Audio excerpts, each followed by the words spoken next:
I'm Mariam Traidze. I'm member of CDOC and I'm also member of ICOM Georgia. And last year at the CDOC conference in Mexico, this idea has been born that we will make a webinar series which will dedicate to various topics of documentation. The first series were about the documentation of images, and afterwards Nathael Cano from ICOM CC suggested us to make another series about the relations between documentation and conservation.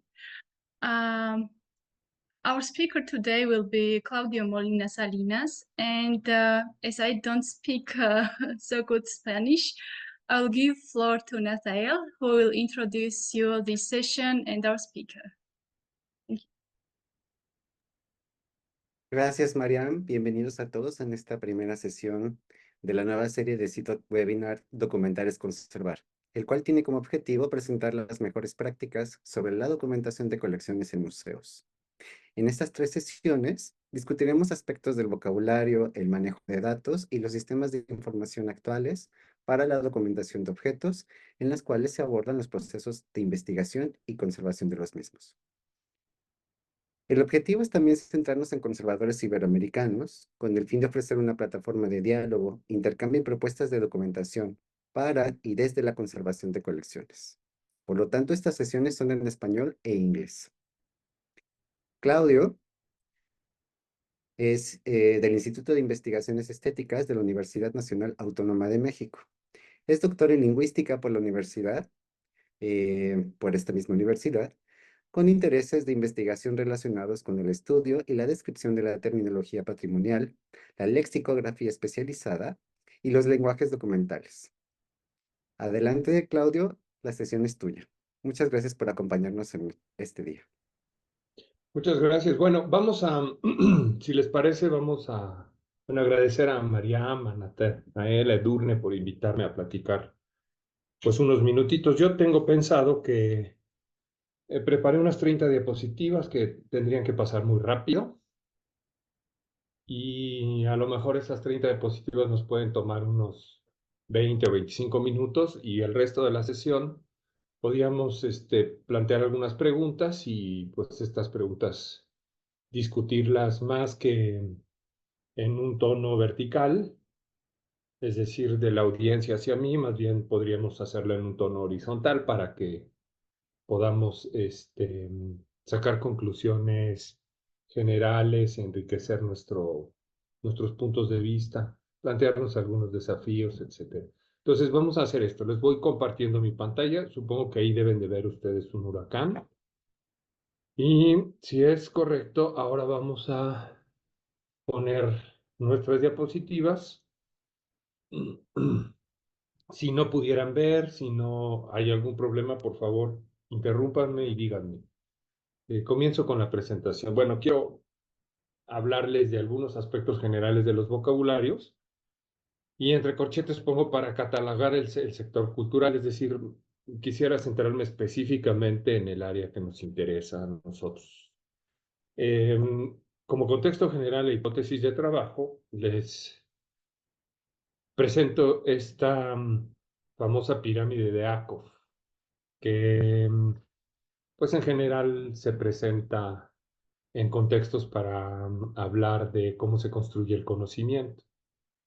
Y como ven, y todos seguramente saben, esta pirámide de Akov tiene 4 niveles, ¿no? Del nivel más bajo, que podemos ver ahí, que es el nivel de los datos. Aquí.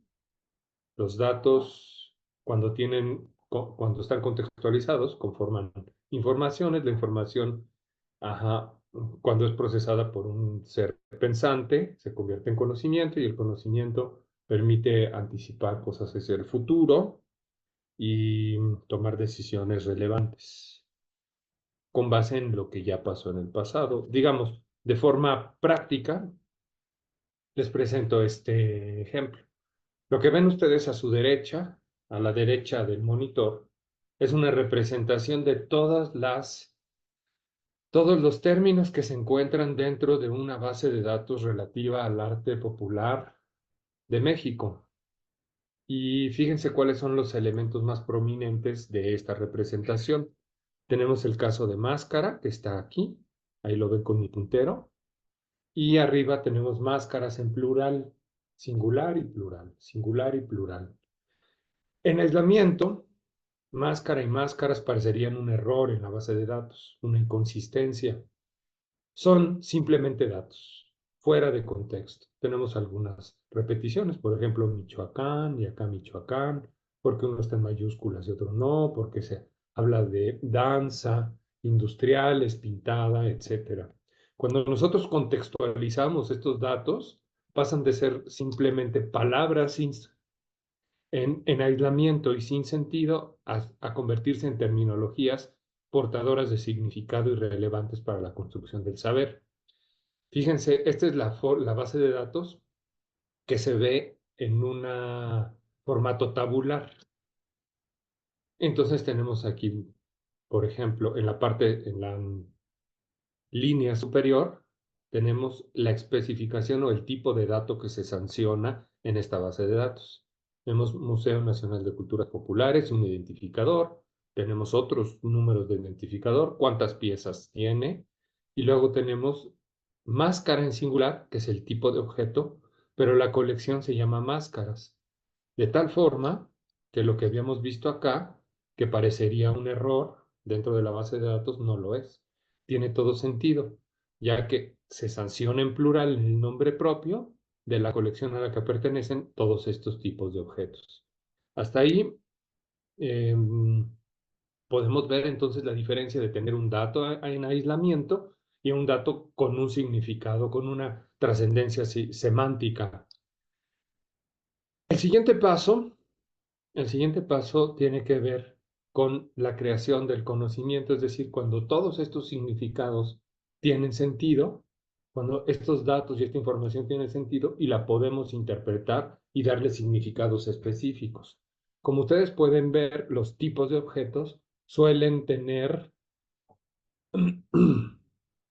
perdón, este tipo de objetos, que son las máscaras, tienen algunos tipos de materiales, en general son madera, pinturas, madera, pinturas, madera, pinturas. Es decir, hay una parte de la colección que está hecho con madera y pinturas y la técnica de manufactura es el tallado y luego el pintado. Se asocia específicamente a algunas regiones del estado de Guerrero, es decir, donde están, para que ustedes lo ubiquen, donde está Acapulco. Y si ven es Acapulco, Acapulco, perdón, Guerrero, Guerrero, Guerrero, Guerrero, digamos en la costa del Pacífico de México. Entonces, bueno, ahí se empieza a generar algún conocimiento. Se podría esbozar y decir, bueno, si tenemos una máscara que es de madera y que está hecho con madera, pinturas y algunos tipos de listones y cascabeles, es muy probable que su técnica sea el tallado y la pintura y esté tallado y pintado y pertenezca al estado de Guerrero.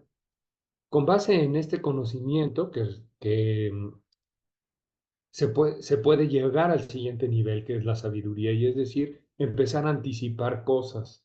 Por ejemplo, incluso, por ejemplo, plantearnos preguntas de investigación, como es verdad, en las máscaras en México suelen ser de, de madera y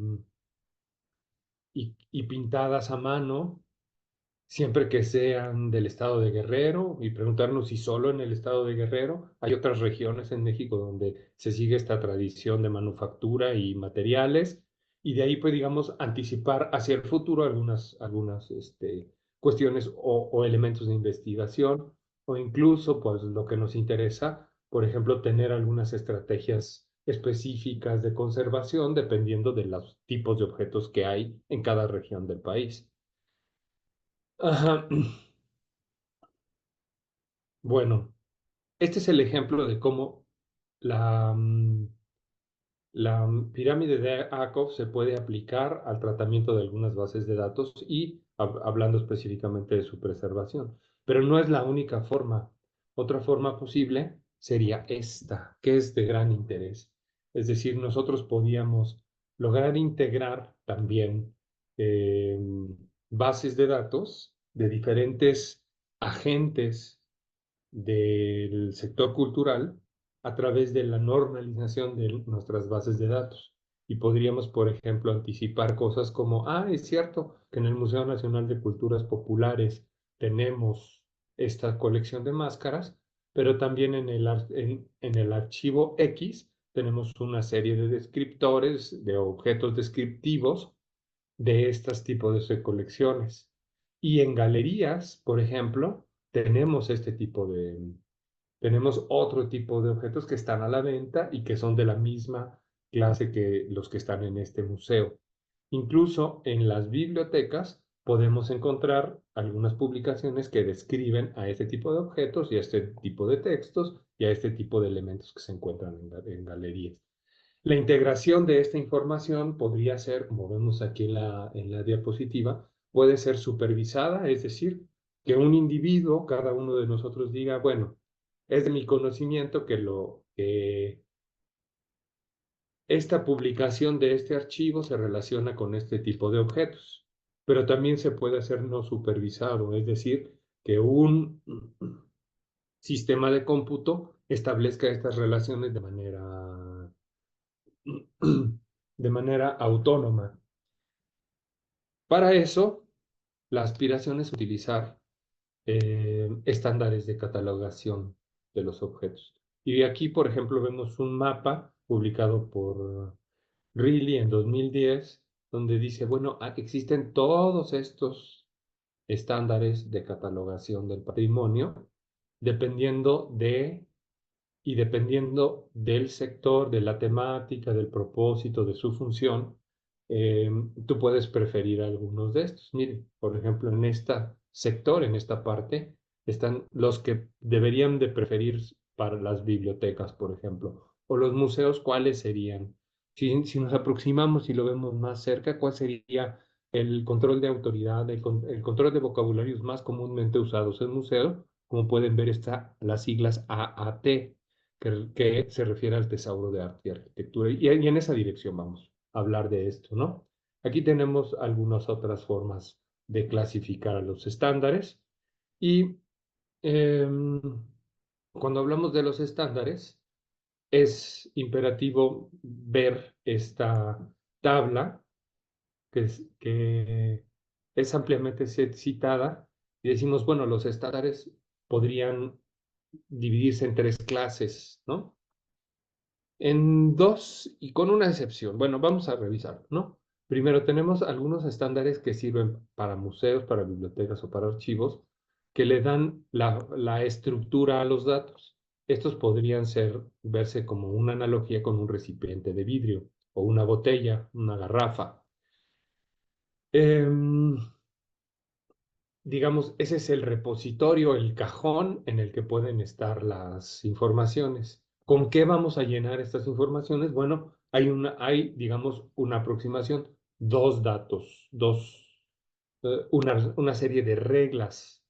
Los datos, los contenidos se pueden rellenar primero en estas botellas, primero con algunas reglas, como por ejemplo CCO, Cataloging Cultural Objects, o ARC, las RDA de las bibliotecas, o DACS para los archivos. Pero también puede haber una regla que diga utilice un vocabulario controlado, y es hacia donde quiero que nos dirijamos. Ese es nuestro interés. También en este archivo, en esta publicación, se habla de formatos de datos para el intercambio y protocolos de intercambio de información, de los que no hablaré. ¿De acuerdo? Esto es lo que nos interesa. Y entonces nuestras reglas nos pueden decir, a ver, si tú en una base de datos quieres poner la fecha, ve a Cataloging Cultural Objects y revisa cómo se deben de sancionar las fechas y entonces en tu base de datos pon las fechas. De esta forma, con la intención de esta integración de la que hablo. ¿De acuerdo? Pero otra regla podría decir, bueno, aquí no hay una regla específica, pero puedes utilizar un control de vocabularios. Y entonces este control de vocabularios te permitiría llegar a esto. El control de vocabularios es en sí una dirección. Piensen cuando nosotros pedimos algo por Amazon, tenemos una dirección donde tenemos un código postal, una calle, un número, una colonia, etc. De esta misma forma,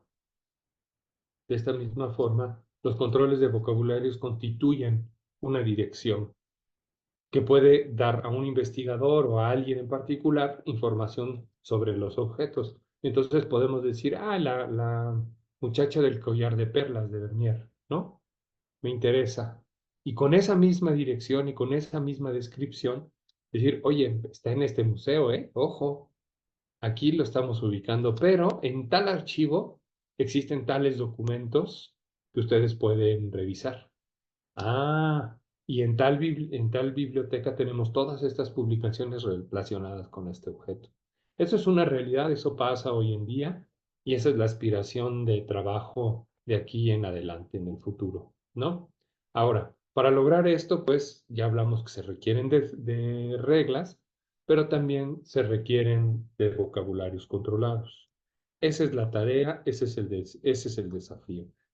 Los vocabularios controlados, esta es una propuesta mía, aún no publicada, estoy trabajando en ella, estoy pensando en ella, y yo quisiera proponer, digamos, como una tipología. Yo identifico que hay distintos tipos de vocabularios o controles de autoridad que refieren por una parte a nombres de personas, instituciones y lugares, que quizás eso constituya una clase.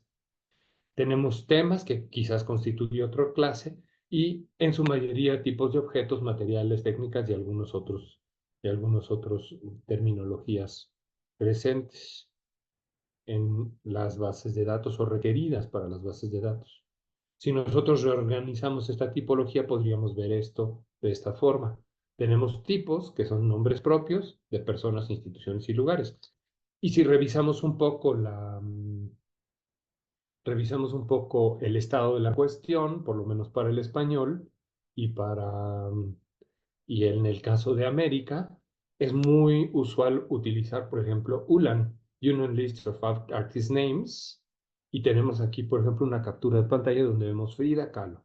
Nos dice, Frida Kahlo es una pintora mexicana que vivió en este periodo de tiempo, y ojo, debes de distinguirla de otra Frida Kahlo que es una artista e historiadora del arte que nació en 1985 y continúa teniendo actividad. Ajá. Es decir, esto nos permite, esto que vemos aquí, distinguir y que nos lleve específicamente a la fuente correcta y no tener una dirección equivocada. ¿Correcto? Bueno, tenemos otro tipo de controles, el de lugares. Aquí, por ejemplo, tenemos este es de donde yo soy originario, donde vivo, de la Ciudad de México. Y entonces, si yo busco la Ciudad de México en el Getty Thesaurus of Geographic Names, me diría, oye, hay una cosa que se llama Distrito Federal. De hecho, cuando yo nací, mi ciudad se llamaba así, Ciudad Distrito Federal. Tiene unos 5 o 6 años que cambió su nombre de Distrito Federal a Ciudad de México. Y nos dice, bueno, hay una distinción entre este Distrito Federal que se refiere a ese momento en el tiempo y a lo que es hoy Ciudad de México, que se refiere a hoy, en este momento, así se llama. También la podemos encontrar en inglés como Mexico City, lo que implicaría que si alguien busca información relacionada con mi ciudad, la busque en español o la busque en inglés, si se etiqueta esta información con este descriptor, llegaría siempre a la misma información, independientemente del idioma en el que se encuentre el recurso. Hay un recurso, yo diría, superior que aún recoge información tanto de Getty, pero de muchas otras bibliotecas donde se regulan estos nombres de lugares, de personas y de instituciones, que es BIAF, que seguramente ustedes conocen. Y entonces aquí tenemos, por ejemplo, Frida Kahlo, su nombre. Frida Kahlo, Frida Kahlo, este es en Wikidata, y aquí están todos los recursos en el mundo en el que se encuentra esta forma de escribirse. Miren, incluso aquí parece que está en Yiddish, ¿no? Este está en cirílico, y en fin, ahí hay algunos otros recursos. Este está en ruso. por ejemplo, ¿no? Pero no siempre encontramos, digamos, es fácil encontrar a Frida Kahlo en estos recursos, pero hay algunos pintores, por ejemplo, mexicanos que no se encuentran ahí, porque quizás no son tan famosos o por lo que sea. Entonces, en la universidad en donde yo trabajo, hay una dependencia que se encarga de controlar estos nombres, que se llama, y tienen una base de datos que se llama Autoridades MX11. Entonces, aquí, por ejemplo, tenemos nombres de instituciones, personas o lugares geográficos de manera local, que son de trascendencia local y que no siempre están en BIAFO, en ULAN o en el TGN. ¿De acuerdo? Aquí lo pueden ustedes buscar. Autoridades MX11. Bueno, sobre la otra parte de la tipología, la parte relacionada con temas, tenemos, por ejemplo, Icon Class, pero Icon Class, bueno, se limita a ciertos aspectos del arte, a ciertas temáticas específicas. En México tenemos, por ejemplo, un listado de encabezamientos de materia de Gloria Escamilla, donde tenemos esto, donde tenemos una serie de temáticas, por ejemplo, actores cinematográficos, actrices,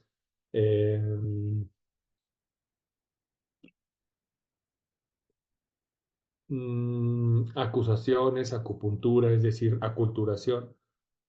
Tenemos muchísimas temáticas que se aplican a los objetos librarios, a los objetos de biblioteca, y esto, a su vez, también está en línea en esta misma control de autoridad, autoridades MX11, es decir, se transfirieron de papel se transfirieron a una versión digital, y aquí tenemos, ¿no? Actores y actrices, y como pues, ustedes pueden ver, está en inglés y en español, y entonces, si tú buscas en inglés o buscas en español, no hay ningún problema. Se puede recuperar información si se utiliza este recurso para nuestras bases de datos.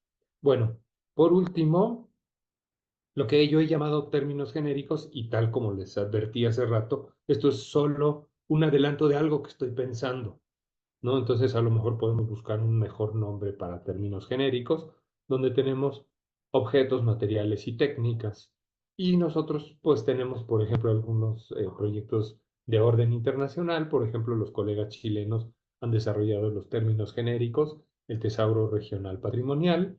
Tenemos términos genéricos, tenemos otros recursos como el tesauro de arte y arqueología, arquitectura, perdón, tesauro de arte y arquitectura en español, en el que es la traducción de Getty, y si quieren, pues después podemos platicar por, por qué conviene o no una traducción de un tesauro.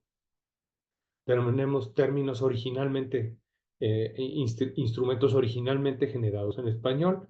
En España han puesto atención a esto, en los tesauros diccionarios del patrimonio cultural, donde tenemos términos genéricos, es decir, diccionario de contextos culturales, de nombres geográficos, de toponimia, y también tenemos términos específicos ubicados, por ejemplo, en el diccionario de cerámica, de numismática y de mobiliario.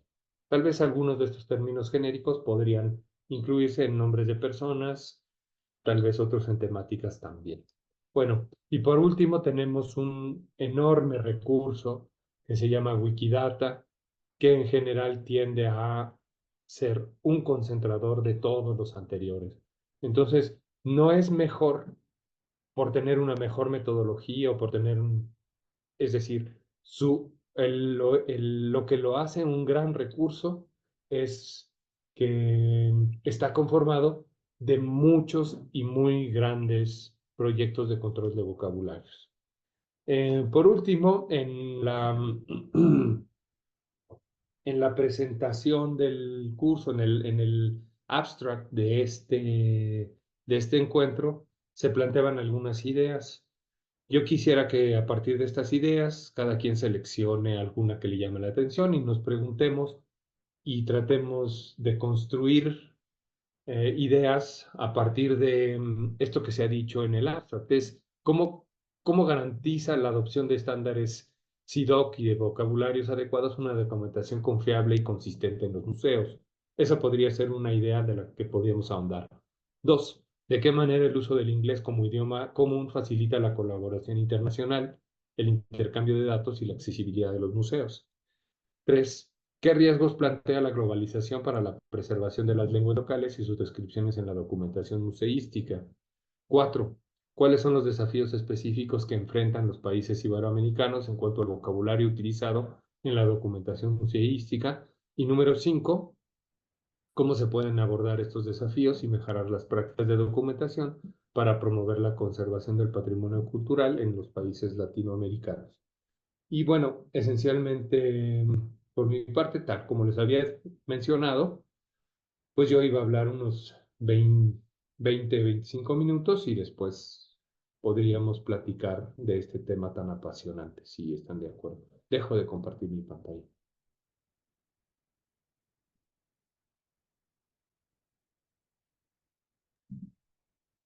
Gracias, Claudio. Fue una introducción bastante amena y me parece muy oportuno los puntos que mencionaste al final para poder recapitular lo que quizás los participantes quieran comenzar a preguntar.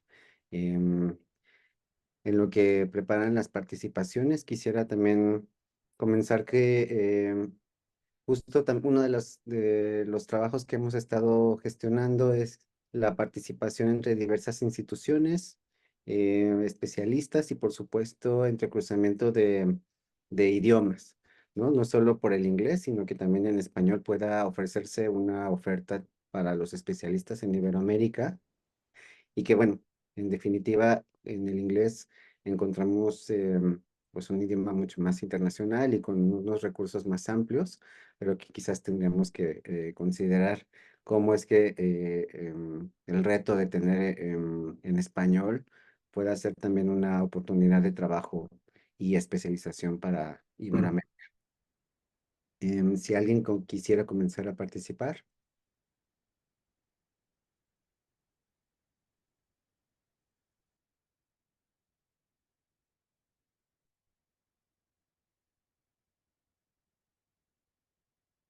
A mí me gustaría preguntar, Claudio, si puedes volver a poner tu última lámina. Claro que sí. Estoy pensando qué hacer. Mejor les comparto en el chat para podernos ver y que cada quien tenga la lámina. ¿Les parece? Sí, porque creo Bueno, que a ahí ver, hay... en lo que decidimos, ahí te va la lámina. Ahí está.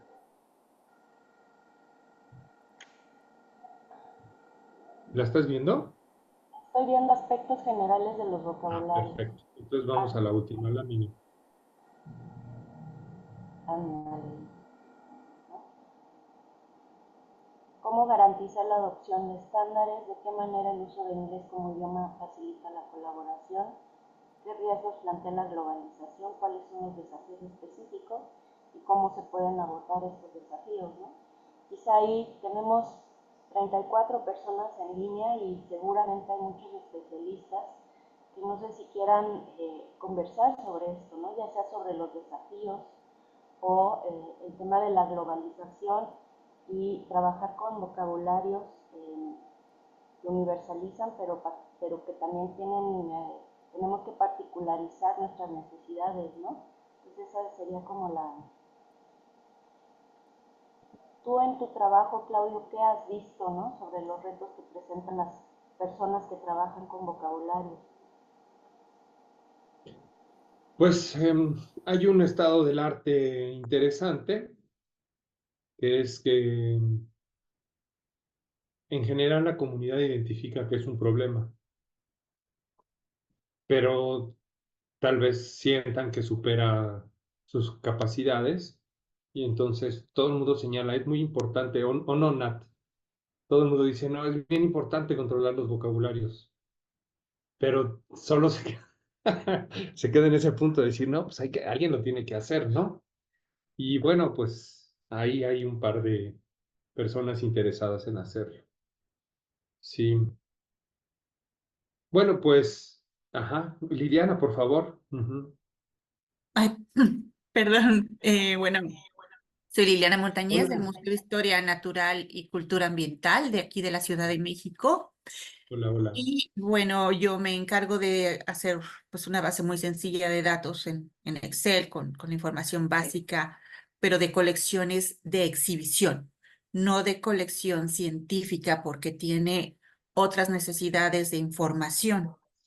La cuestión de las colecciones de exhibición abarca términos como si las piezas traen una base propia o no trae base de exhibición, si es removible o no, además de los aspectos generales que tienen las colecciones en sí, que vendría siendo el nombre, pero también le agregamos el nombre científico. Otra de las características vienen siendo las medidas, los datos merísticos, que es otro dato obligatorio, y la ubicación, la procedencia. Entonces, a lo mejor quizá un formato de una base de datos que implique la información básica que debe de tener cualquier objeto, porque a final de cuentas, aunque sean ejemplares de una colección biológica, se convierten en objeto al momento de hacer una taxidermia para su preservación. Entonces se vuelve como cualquier otro objeto, como una máscara, se puede volver como una parte de una vasija, porque debe de tener también esa información básica de procedencia, de qué materiales la constituyen, porque ahora no solamente es el material biológico, sino que estén implicados otros materiales para su montaje, alambres o vidrio incluso. Entonces, todo eso como de estandarizar los puntos básicos de todo objeto y posteriormente ir enfocándonos a las bases de datos que tengan que ver ya con una especialización. Quizá ya en este caso, que es una colección de exhibición como tal, tiene sus campos propios, muy diferente a una base de datos de una colección científica. Pero ya hay bases de datos de colecciones científicas que a lo mejor ya se podrían basar. Entonces, no sé, como que mi propuesta es esta parte de generar una base de datos internacional, que cualquiera la pueda llegar a bajar y de ahí llenar los campos, ya Pues sí. obligatorios con su manual. Pero bueno, eso es solamente algo que se me viene ahorita pensando en esa forma de poder garantizar. Pues gracias, Liliana, qué gusto verte. Sí, fíjate que sí, yo pienso que habría algunas iniciativas que podrían considerarse.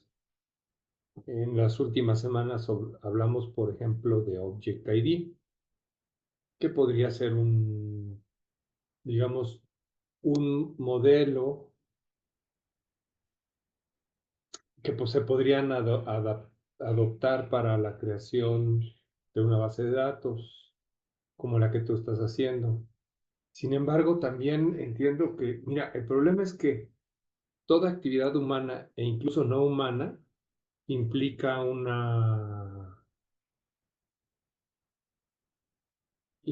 implica que puede haber un proceso de museificación o de patrimonialización de un bien.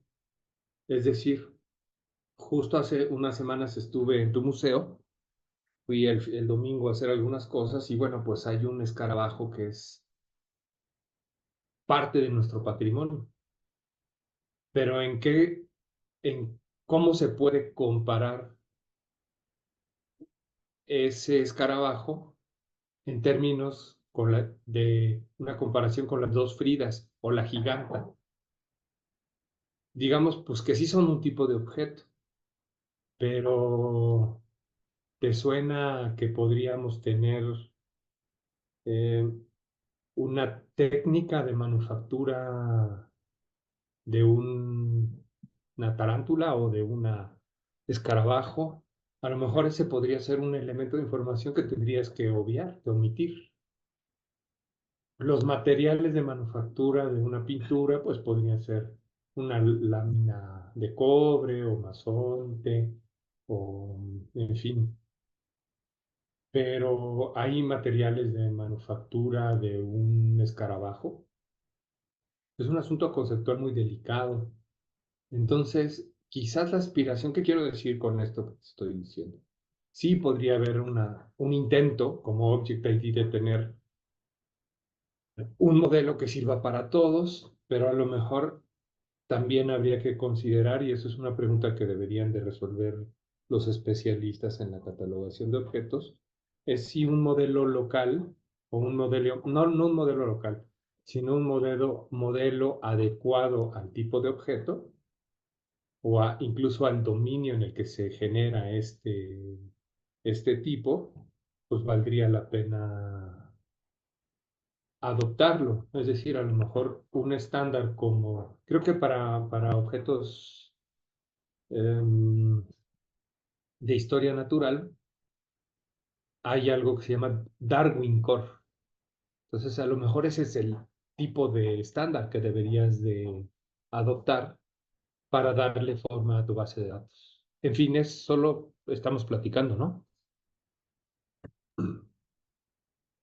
Gracias por la participación, Claudio. También quiero Sí, muy aprovechar bien, para gracias. Gracias a ti. Gracias. Quiero aprovechar para también leer los comentarios y las preguntas que aparecen en el chat antes de comenzar con las manitas que ya están levantadas. Bueno, de antemano nos saludan desde la Dirección General de Sitios y Monumentos del Patrimonio Cultural de la Secretaría de Cultura, desde Perú, Brasil, Argentina y otros museos en México. Parece que tenemos realmente una participación amplia de Latinoamérica y eso nos llena de felicidad que puedan estar aquí para presentar pues estas inquietudes y ver de qué manera podemos comenzar con un grupo de trabajo quizás o con líneas de trabajo con todos ustedes. Vienen aquí una pregunta con Talía Montes que menciona, desde lo local, ¿cuál podría ser la estrategia o cómo podría realizarse estrategias a seguir? También nos comentan de, bueno, del idioma inglés, de que no pueden seguir ahorita la transmisión en español, pero bueno, vamos a ver la edición ya colocada posterior pueda estar traducida al inglés para que puedan acceder a esta sesión. Además de felicitarte también por esta sesión y por esta presentación, también nos comenta Caetana Brito, que mucha gente utiliza la palabra planificación del español, pero que bueno, no necesariamente tiene un mismo significado en distintas regiones, por lo cual pues puede ser no sé, no específico. Y Olimpia Martínez nos menciona que el idioma inglés que se maneja de manera internacional, pues bueno, es un punto interesante, pero ¿qué pasa con las lenguas como el caso de México, donde es inmensamente rico? ¿Cómo se podría estandarizar toda esta información que se encuentra en una base de datos para otros idiomas y que no solo sea accesible en inglés? Creo que todos se están dirigiendo a la misma cuestión de cómo en español también hay esta complejidad de uso por distintas regiones. Y Ajá. bueno, ya de allí tenemos dos participaciones levantadas con Marilyn y con Talía. Bueno, a ver. Si esta Talía Montes es la Talía Montes que yo conozco, le mando un saludo cariñoso. Si no, bueno, de todos modos le mando un saludo. Este, sí, bueno, pues se planteaba, a ver, me gustó el comentario, planteaba la idea de que cómo podíamos comenzar a estandarizar nuestros vocabularios, ¿no? Y después de algunos años de estar trabajando con vocabularios, lo que hemos visto es que pues se necesitaría, primero, habría que decir esto, se necesita un gran proyecto de estandarización del vocabulario, cosa que implica tiempo, dinero, ay, perdón, que implica tiempo, dinero, cosas, condiciones que hoy ya no son realistas. Es decir, no va a haber una institución que invierta mucho dinero en hacer un vocabulario controlado al respecto. Si no lo hubo antes, cuando había, digamos, opulencia en el sector cultural, pues ahora menos, ¿no? Por lo menos en el caso mexicano. Pero lo que sí hemos visto es que los colegas del INA, del INBA, de la UNAM, por lo menos me refiero en el contexto mexicano, son súper entusiastas y algo que hemos empezado a trabajar es adoptar la Wikidata como un instrumento normalizador. Entonces, incluso en la UNAM hemos generado unos pequeños cursillos ahí para aprender a editar la Wikidata. Y entonces, ¿qué hacemos? Si Thalía Montes, si es la Thalía Montes que yo pienso, está trabajando con sus armas y dice, bueno, no hay ningún control de vocabulario donde se describa a esta arma en particular con la que yo trabajo. Ella puede hacer la edición de la Wikidata y no solamente controlar su propio vocabulario, sino abrir una línea de control de vocabulario sobre las armas del Museo Nacional de Historia. ¿De acuerdo? Entonces, y lo mejor, y creo que eso es lo que debería de ser como parte de esta responsabilidad con nosotros mismos y con nuestros objetos patrimonializados. Es decir, nosotros, fíjense, nosotros empezamos con este proyecto con alumnos que tengo, que empezamos a editar la Wikidata de manera consistente y nos encontramos que había un gringo que entusiasta, y lo agradecemos, editó Alebrije. Supongo que pues vino, hizo un viaje, estuvo en Oaxaca y entonces tomó fotos y editó Alebrije, pero ya lo describió y lo hizo como él quiso. La ventaja es que en la Wikidata puede haber una discusión y decir, oye, quizás tu definición podría mejorar si la amplías de esta forma, y ya más o menos enriquecimos ese alebrije, ¿no? Entonces, bueno, esa sería como la primera parte de la discusión. Después hay un comentario de una Caetana Brito. Hola, hoy, Jenchi, ¿cómo va? Y Caetana Brito dice que hay un tema de planificación lingüística. Y sí, efectivamente, una de las 4 áreas fundamentales de la terminología es la planeación lingüística. En sí, una de las condiciones de la planeación lingüística implicaría tener voluntades gubernamentales. El problema del español es que el español es geográficamente amplio, muy grande. De hecho, nosotros pensamos artificialmente que tenemos, bueno, incluso desde el punto de vista lingüístico podría considerarse que hay ciertas regiones de México, del sur de Estados Unidos, del Caribe y de Centroamérica que hablamos igual, pero en realidad no hablamos igual. Eso no es real, ¿no? Entonces tenemos el artificio de pensar de que hay un español nacional mexicano. Ese español nacional mexicano no existe. Entonces, por tanto, tampoco habría un español general latinoamericano o iberoamericano. Es decir, el compromiso entonces sería que, por ejemplo, por ver aquí nuestra colega Liliana del Museo Nacional, pues, del Museo de Historia Natural, perdón, o Thalía Montes, hagan un trabajo de su propio contexto, que eso no excluye que alguien en Argentina pueda agarrar y decir, bueno, esto no se llama así, se llama de esta otra forma, y alimentó la Wikidata, y las diferentes, como vimos en los ejemplos que vieron ahí, las diferentes formas de denominar a tipos de objetos o seres vivos conservados en un museo, pues es posible. Es posible normalizarlo dentro de este sistema y crear correspondencias. Nosotros, por ejemplo, solemos hacer eso.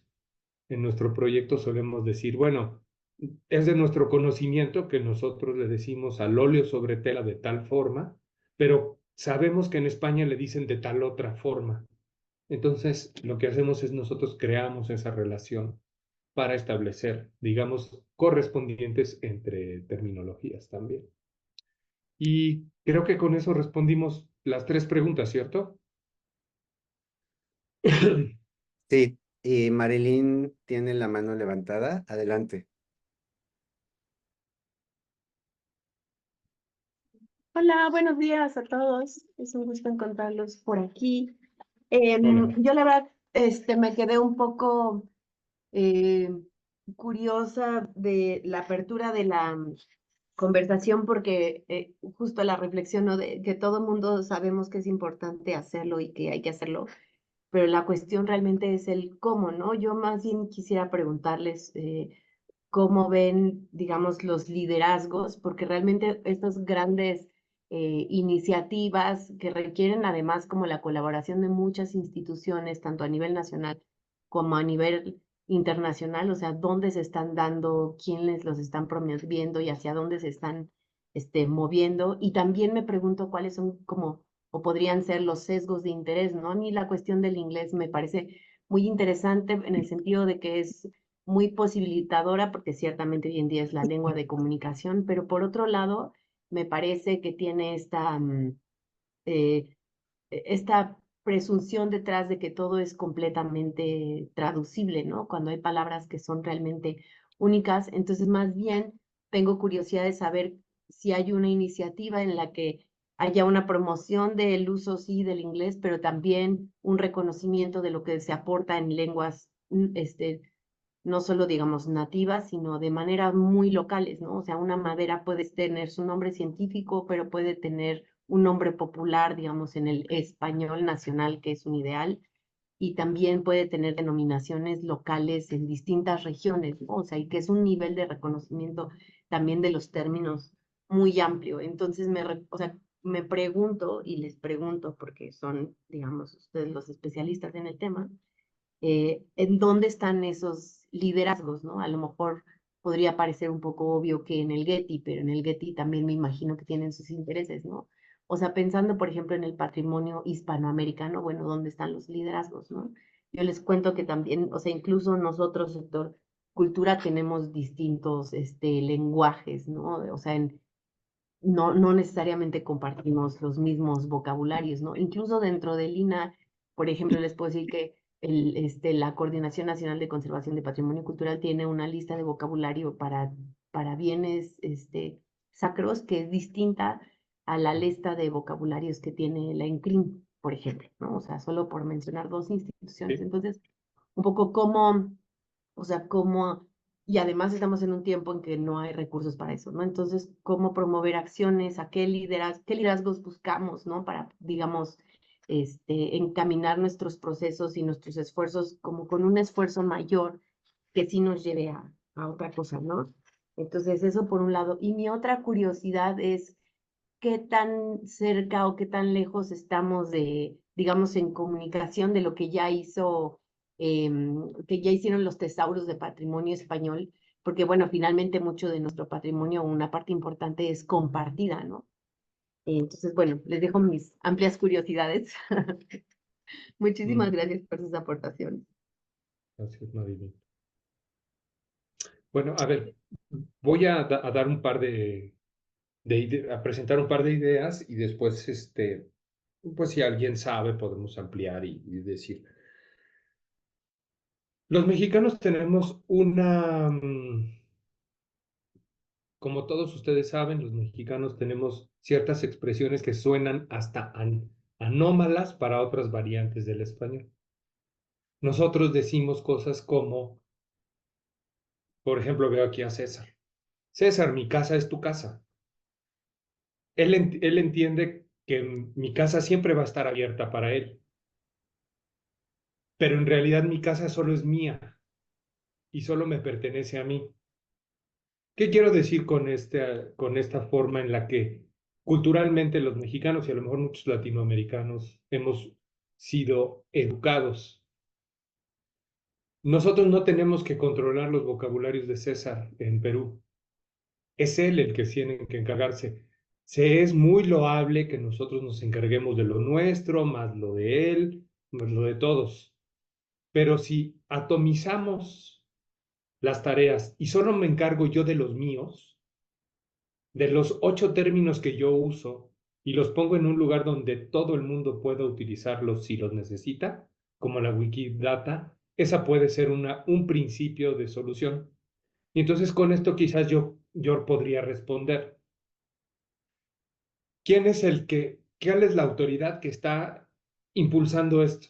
No tendría que haber digamos, con este diferente enfoque, no tendría que haber una autoridad que lo hiciera. Cada uno de nosotros puede ser esa autoridad que plantea, que resuelve, que desarrolla, que hace el vocabulario. Uno de los enfoques más grandes que tiene la Wikidata, y ya lo he mencionado varias veces Wikidata, ojo con eso, sean curiosos y busquen, no Wikipedia, Wikidata. Uno de los eh, más importantes enfoques que tiene la Wikidata es que cualquiera lo puede editar. Y sí, por ejemplo, van y vandalizan, es un término que usan los wikipedistas, y dicen, bueno, es que tal personaje es inmortal. Ustedes saben a quién me refiero, que bueno, ya no lo fue, ¿no? Y hacen bromas o dicen que tal presidente tiene estas características y hacen bromas, pero eso está regulado incluso. Entonces tú no puedes llegar y decir, el óleo es un vehículo. O sea, tú no puedes decir eso porque inmediatamente en 2 segundos se edita y se resuelve y se quita. Incluso la Wikidata tiene una serie de robots o lo que llaman ahora inteligencias artificiales, que más bien es una técnica, ¿no? Que se llama Machine Learning, que lo que hace es, lo vamos a ver en pocos días en nuestro curso, de algunos que estamos tomando el curso ahora. Vamos a ver cómo editamos la Wikidata y regresamos una semana después y de forma automática se editó la Wikidata. Entonces, yo creo que esa sería como la ruta. No esperar a que haya una Secretaría de Cultura sensible a esto o un jefe, sino nosotros tenemos que hacerlo. Ahí está el recurso y es gratuito. Sí.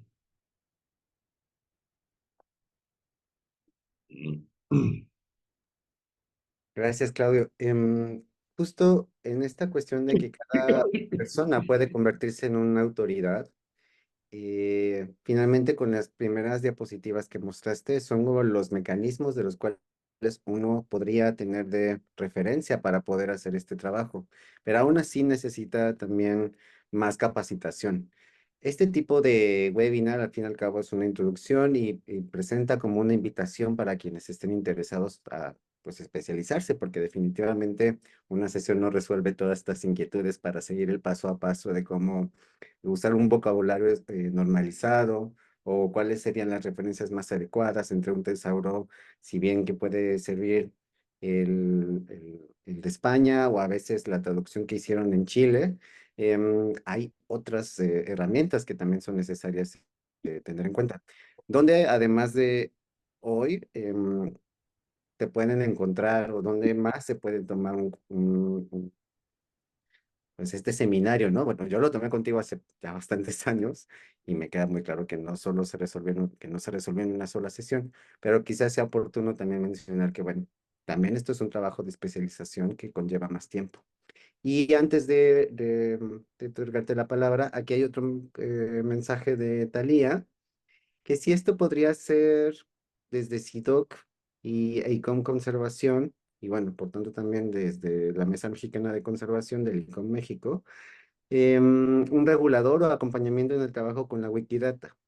Y esto lo menciona porque en el momento de atender el tema de cómo describimos lo que trabajamos, es un trabajo personal. Sin embargo, también se tiene un carácter institucional y por lo tanto, pues una cuestión de colaboración entre más personas. Creo que es por allí donde va el comentario de Thalía. Ahora sí, te dejo con estos mensajes. Sí, bueno, decir que sí, entiendo la inquietud, si entendí bien los primeros comentarios, entiendo la inquietud de que si alguien no especialista puede llegar y editar la Wikidata y hacer más daño de lo que, del bien que se podría tener, como el caso del colega entusiasta o del turista entusiasta que editó Alebrije. Pero ese es el principio de la Wikidata, es ese, que es autorregulada. Entonces, yo, por ejemplo, no me atrevería a editar sobre el tema sobre el tema de los hoyos negros. No, no estoy capacitado. A lo mejor puede haber algún bromista o tonto que vaya y edite y diga tonterías. Pero en una semana se corrige eso, es muy rápido la forma en la que lo que no tiene sentido se corrige en automático. Entonces, pues sí, la pregunta es, ¿nosotros podemos ser la autoridad que vaya controlando esto? Sí. ¿Sí? ¿O se la vamos a dejar a los del Instituto Getty? No sé, si ustedes alguna vez estuvieron en el Instituto Getty, podrían ver que sus colecciones, el tesauro de arte y arquitectura, está pensado para describir magníficamente sus propias colecciones. Claro, lo ponen a disposición y que lo use quien quiera, pero por ejemplo, la descripción de watercolor o de acuarela describe magníficamente a su colección de 20 acuarelas o de 15 acuarelas, que no se parecen mucho a una acuarela que podamos ver acá. O sea, que son francamente, parecen más pinturas que dibujo, ¿no? Y ellos los conciben como que las acuarelas son pinturas, ¿no? Y yo he oído que en nuestra tradición la acuarela no se ve necesariamente como una pintura, sino es como un dibujo con algunos toques de color. En fin, los especialistas tendrían que decirlo. Y entonces son ustedes quienes tendrían que decir, no, la acuarela, según mis fuentes y según lo que yo conozco, tiene estas características. Y es ahí donde, y respondo otra pregunta, la traducción, otro comentario, la traducción de estos instrumentos, pues luego traiciona las realidades, porque funciona muy bien para el Getty, o los tesauros del patrimonio funcionan muy bien para los bienes del patrimonio cultural de España. Ellos nunca, ninguno de esos dos recursos nos engañan con esto. Lo que nos dicen es, nosotros sí tenemos la intención de controlar los vocabularios que nos sirven a nosotros, a nuestro contexto cultural. Y es eso, ¿no?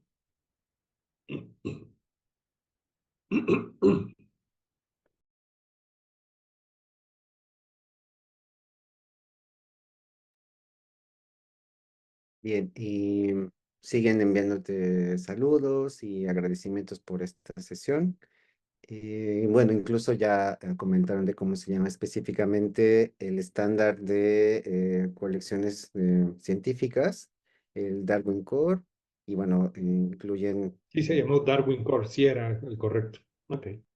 sí, gracias, Anabela. Bueno, si tienen alguna participación. Yo veo que César tiene la manita levantada desde hace rato. Ah, claro, sí.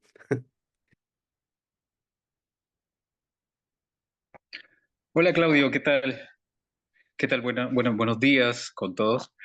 Respecto a lo que mencionas, me parece bastante importante, sobre todo citando una frase que tenía Murda Vaca, que decía, los estándares son algo así como los cepillos de dientes, que todos sabemos que es bueno y positivo, pero no todos los queremos usar.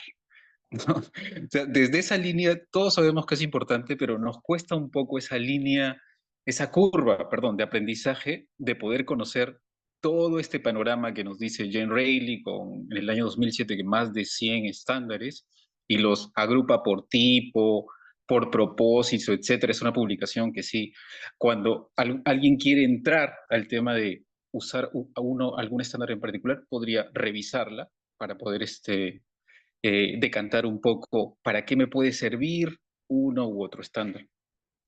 Además, creo que también es sumamente importante que en esta curva de aprendizaje, porque los estándares, si bien son muy importantes para tener una documentación en el patrimonio, poder considerar la capacitación del personal humano. La plataforma digital efectivamente nos soluciona muchos aspectos, pero la capacitación humana creo que es por donde se parte o se tiene que partir.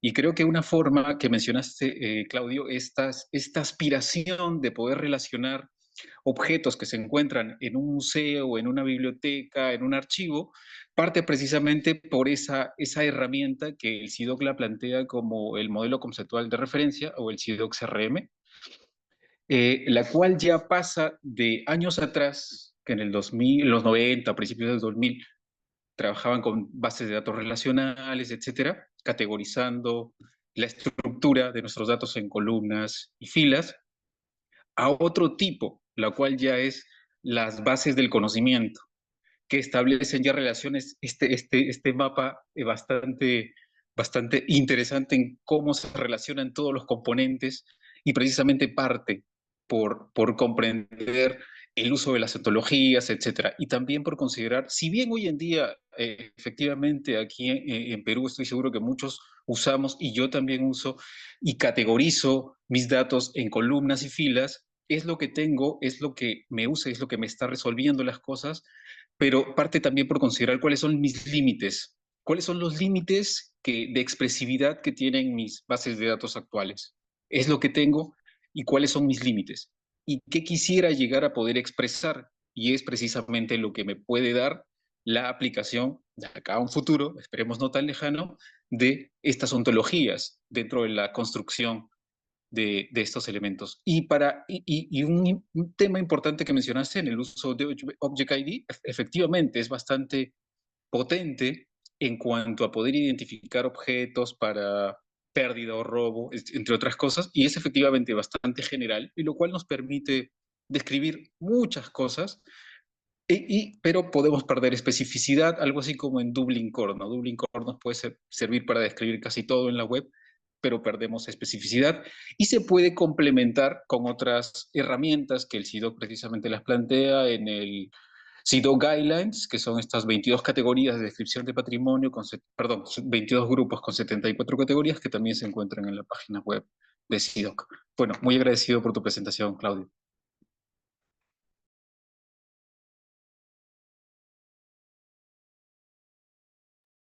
Al contrario, gracias a ti, César. Gracias por conectarte.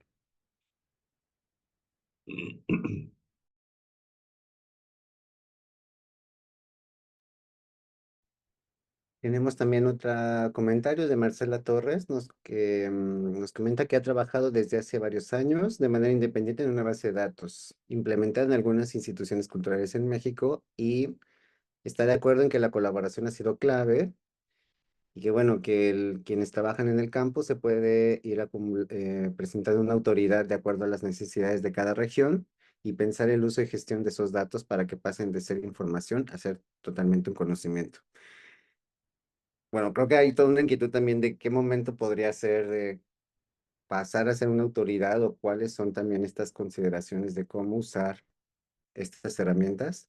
Pues ya lo mencionaste realmente de manera resumida en las primeras diapositivas de esta presentación de hoy. Y bueno, qué bueno que va a estar quedado en red para que quienes deseen consultar una vez más de cómo acceder a estos repositorios digitales en los cuales se encuentran ya información resumida normalizada, algunas de ellas también estandarizada, pues bueno, pueden también tener acceso a ello.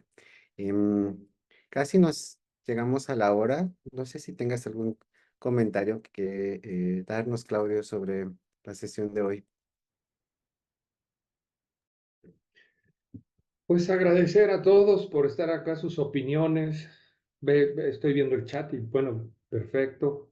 Veo ahí cosas muy agradables y comentarios de los colegas que agradezco. Y bueno, el solo hecho de venimos aquí, planteamos una idea, pero es solo una sugerencia, tómenlo como tal. Vamos trabajando poco a poco. Entonces, esto lo teníamos que haber resuelto hace mucho tiempo y no pasó. Pongamos manos a la obra.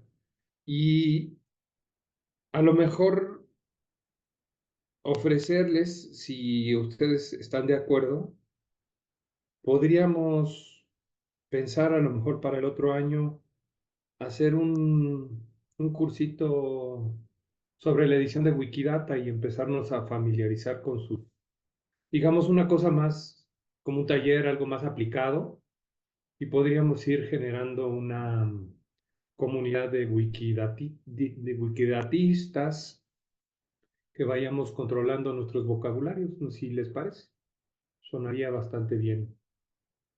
Yo con mis alumnos he hecho pues muchas ediciones, ya tenemos a lo mejor como unos 600 términos editados, etcétera. Podríamos seguir haciéndolo, si les parece. Podríamos compartir un par de metodologías de manera muy concreta, muy sucinta, a lo mejor sin tanta sin tanta carga teórica, sino mucho más aplicada, y podríamos ir resolviendo problemas comunes de todos, ¿no? Podríamos pensarlo. Lo dejo como un ofrecimiento para todos.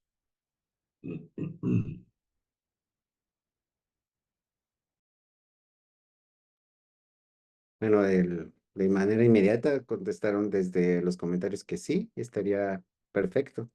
Em, Quisiera una última consideración. ¿Dónde te pueden encontrar, Claudio? ¿Cuál es el correo que podríamos compartir para que puedan, en todo caso, escribirte?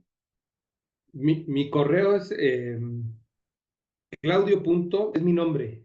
O sea, lo que ven ustedes aquí. Claudio.molina.salinas@gmail o @comunidad.unam.mx. Ese es mi correo y, pues sí. Ahora también podríamos coordinarlo a través de CIDOC, no que sea como una actividad de CIDOC y no necesariamente como una actividad del Instituto de Investigaciones Estéticas. En fin, podemos pensarlo, ¿no? O bueno, una colaboración más también entre el Sí, CIDOC. bueno, somos el mismo equipo de trabajo. Sí. Sí, seguro que sí. Seguro que sí. I don't know if you want to say something else, Mariam. With my limited knowledge of Spanish language, I can say that actually I have learned something today, and I want to thank Claudio very much for sharing your experience, and I want to thank our participants for the really interesting comments and questions. And yes, I'm think I want to see you for our next session, which will be in October. I hope to see you all, and thanks so much, Nathael, for your proposals that we make these sessions, especially. Thank you. Thank you. Gracias, Mariam. Para Gracias. todos los que estuvieron en la sesión de hoy, los esperamos en la próxima sesión de octubre.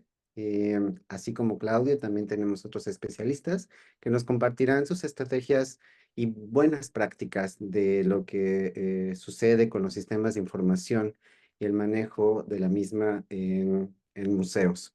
En nuestra próxima sesión nos acompañarán Elba Peniche y Alejandra Lechuga, ambas curador en jefe de Arquella y jefa de conservación del Museo Universitario de Arte Contemporáneo de la UNAM. Será esta misma hora, dentro de un mes. Muchas gracias por acompañarnos y hasta la próxima.